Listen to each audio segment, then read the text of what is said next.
आचार्य द्रोणपुत्र अश्वत्थामा एक ऐसा योद्धा था जो अकेले के ही दम पर महाभारत का संपूर्ण युद्ध लड़ने की क्षमता रखता था। अश्वत्थामा के साथ कौरवों की सेना में एक से बढ़कर एक योद्धा थे। वहीं पांडवों की सेना हर लिहाज से कौरवों की सेना से कमजोर थी। महाभारत युद्ध के बाद जीवित बचे 18 योद्धाओं में से एक अश्वत्थामा भी थे। अश्वत्थामा को संपूर्ण महाभारत के युद्ध में कोई हरा नहीं सका था। वे आज भी अपराजित और अमर हैं।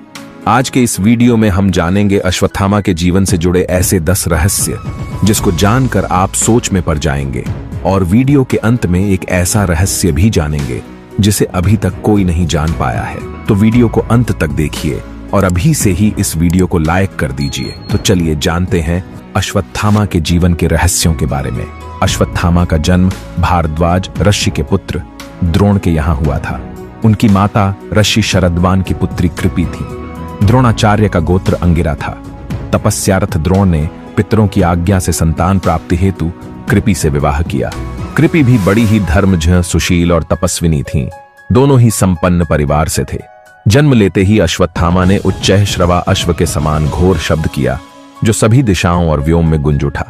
तब आकाशवाणी हुई कि इस विशिष्ट बालक का नाम अश्वत्थामा होगा। अश्वत्थामा के जन्म के बाद द्रोण का जीवन काफी बदल गया। अश्वत्थामा के जन्म के बाद द्रोण की आर्थिक स्थिति गिरती गई। घर में कुछ भी खाने को नहीं बचा। विपन्नता आ गई। इस विपन्नता को दूर करने के लिए द्रोण परशुराम जी से विद्या प्राप्त करने उनके आश्रम गए। द्रोण आश्रम से लौटे तो घर में गाय तक न थी। अन्य ऋषि कुमारों को दूध पीते देख अश्वत्थामा दूध हेतु रोता था, और एक दिन द्रोण ने देखा कि ऋषि कुमार चावल के आटे का घोल बनाकर अश्वत्थामा को पिला चुके हैं और अबोध बालक मैंने दूध पी लिया ये कहते हुए आनंदित हो रहा है। यह देख द्रोण स्वयं को धिक्कार उठे।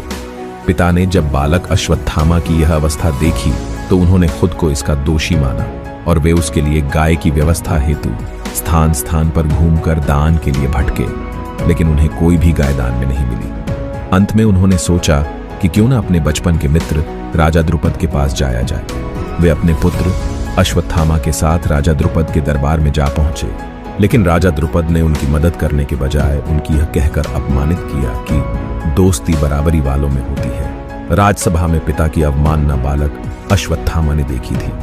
अश्वत्थामा के बाल मन पर उस वक्त क्या गुजरी होगी जब उनके पिता को वहां से धक्के मारकर निकाल दिया गया। द्रुपद से अपमानित होकर पुत्र अश्वत्थामा को लेकर द्रोण पांचाल राज्य से कुरु राज्य में हस्तिनापुर आ गए और वहां वे कुरु कुमारों को धनुष बाण की शिक्षा देने लगे। वहां पर वे कृप शास्त्र की शिक्षा देते थे। अश्वत्थामा भी पिता के इस कार्य में मदद करने लगे। वे भी कुरुओं को बाण विद्या सिखाते थे। बाद में द्रोण कौरवों के आचार्य बन गए। उन्होंने दुर्योधन सहित अर्जुन आदि को शिक्षा दी। आचार्य के प्रति उदारता दिखाते हुए पांडवों ने गुरु दक्षिणा में उनको द्रुपद का राज्य छीन कर दे दिया। बाद में द्रोण ने आधा राज्य द्रुपद को लौटा दिया और आधे को उन्होंने अश्वत्थामा को दे दिया था। उत्तर पांचाल का आधा राज्य लेकर अश्वत्थामा वहां के राजा बन गए। संपूर्ण विद्याओं में पारंगत अश्वत्थामा जीवन के संघर्ष की आग में तपकर सोना बना था। महान पिता द्रोणाचार्य से उन्होंने धनुर्वेद का ज्ञान प्राप्त किया था। द्रोण ने अश्वत्थामा को धनुर्वेद के सारे रहस्य बता दिए थे। वह भी द्रोण भीष्म परशुराम की कोटि का धनुर्धर बन गया। जब राक्षसों की सेना ने घटोत्कच के नेतृत्व में भयानक आक्रमण किया तो सभी कौरव वीर भाग खड़े हुए। तब अकेले ही अश्वत्थामा वहां अड़े रहे। उन्होंने घटोत्कच के पुत्र अंजन पर्वा को मार डाला। साथ ही उन्होंने पांडवों की एक अक्षौहिणी सेना को भी मार डाला और घटोत्कच को घायल कर दिया। अश्वत्थामा कौरव सेना के प्रधान महारथी थे। युद्ध में अर्जुन, कृष्ण, युधिष्ठिर, भीम, नकुल, सहदेव, द्रुपद, धृष्टद्युम्न तथा घटोत्कच आदि लड़ रहे थे।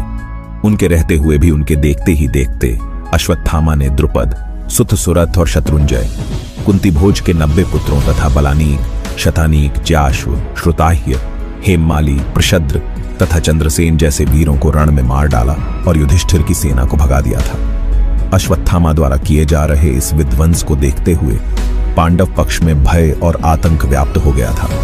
अब अश्वत्थामा को रोका जाना बहुत जरूरी हो गया था। सभी इस पर विचार करने लगे थे, अन्यथा अगले दिन हार निश्चित थी। भीष्म के शरशैया पर लेटने के बाद 11वें दिन के युद्ध में कर्ण के कहने पर द्रोण सेनापति बनाए जाते हैं। दुर्योधन और शकुनी द्रोण से कहते हैं कि वे युधिष्ठिर को बंदी बना लें तो युद्ध अपने आप खत्म हो जाएगा। तो जब दिन के अंत में द्रोण युधिष्ठिर को युद्ध में हराकर उसे बंदी बनाने के लिए आगे बढ़ते ही हैं कि अर्जुन आकर अपने बाणों की वर्षा से उन्हें रोक देता है। नकुल युधिष्ठिर के साथ थे, वह अर्जुन भी वापस युधिष्ठिर के पास आ गए।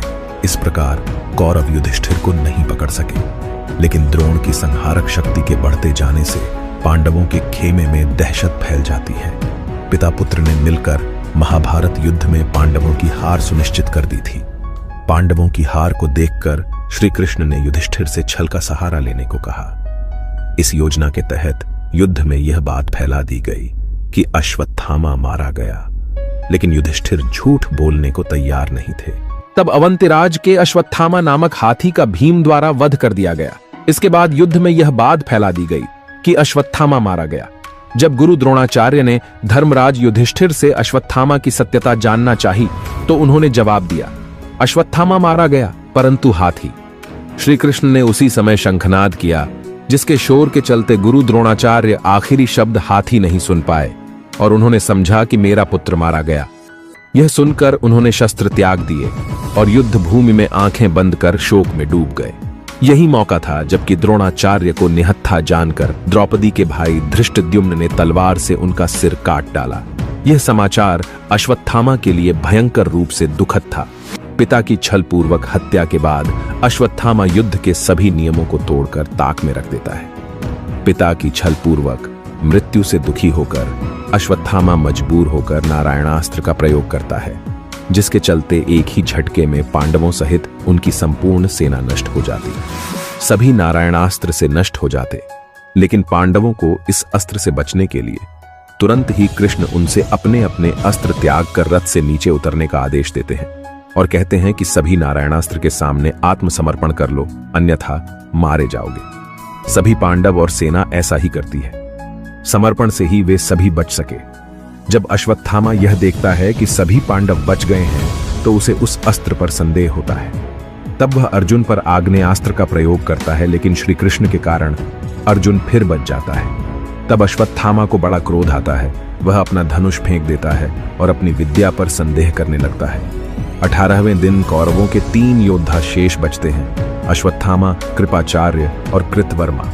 इसी दिन अश्वत्थामा द्वारा पांडवों के वध की प्रतिज्ञा ली गई, लेकिन समझ में नहीं आता कि कैसे पांडवों को मारा जाए। एक उल्लू द्वारा रात्रि को कौवे पर आक्रमण करने पर एक उल्लू उन सभी को मार देता है। यह घटना देखकर अश्वत्थामा के मन में भी यही विचार आता है और वह घोर काल रात्रि में कृपाचार्य तथा कृतवर्मा की सहायता से पांडवों के शिविर में पहुंचकर सोते हुए पांडवों के 5 पुत्रों को पांडव समझकर उनका सिर काट देता है। इस घटना से धृष्टद्युम्न जाग जाता है तो अश्वत्थामा उसका भी वध कर देता है। अश्वत्थामा के इस कुकर्म की सभी निंदा करते हैं। अपने पुत्रों की हत्या से दुखी द्रौपदी विलाप करने लगती है। उसके विलाप को सुनकर अर्जुन उस नीच कर्म हत्यारे ब्राह्मण पुत्र अश्वत्थामा के सिर को काट डालने की प्रतिज्ञा लेते हैं। अर्जुन की प्रतिज्ञा सुन अश्वत्थामा भाग निकलता है। तब श्री कृष्ण को सारथी बनाकर एवं अपना गांडीव धनुष लेकर अर्जुन उसका पीछा करता है। अश्वत्थामा को कहीं भी सुरक्षा नहीं मिली तो भय के कारण वह अर्जुन पर ब्रह्मास्त्र का प्रयोग कर देता है। मजबूरी में अर्जुन को भी ब्रह्मास्त्र चलाना पड़ता है।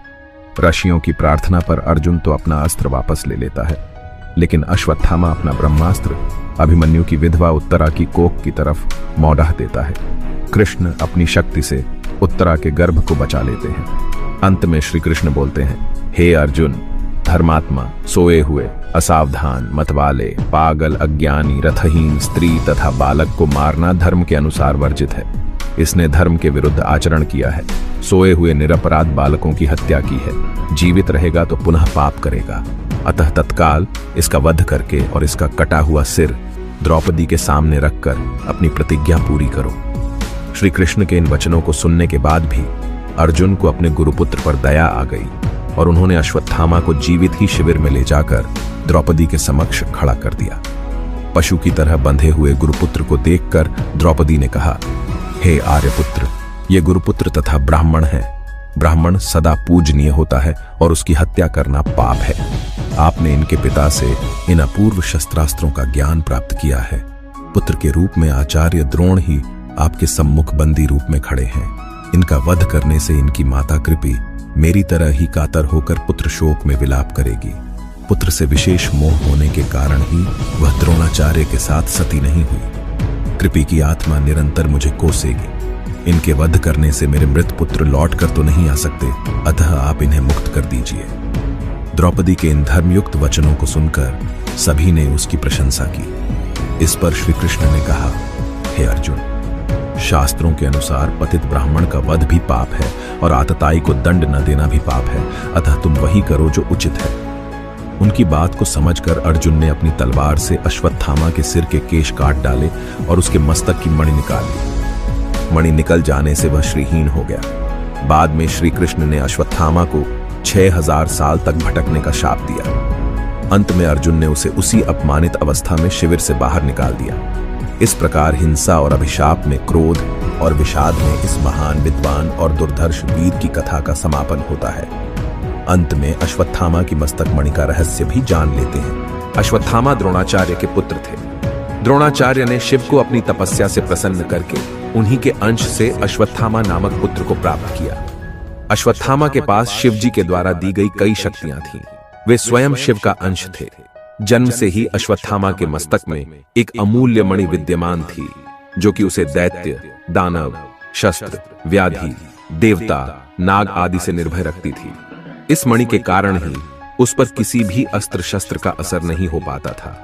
द्रौपदी ने अश्वत्थामा को जीवनदान देते हुए अर्जुन से उसकी मणि उतार लेने का सुझाव दिया। तब अर्जुन ने इनकी मुकुट मणि लेकर प्राणदान दे दिया।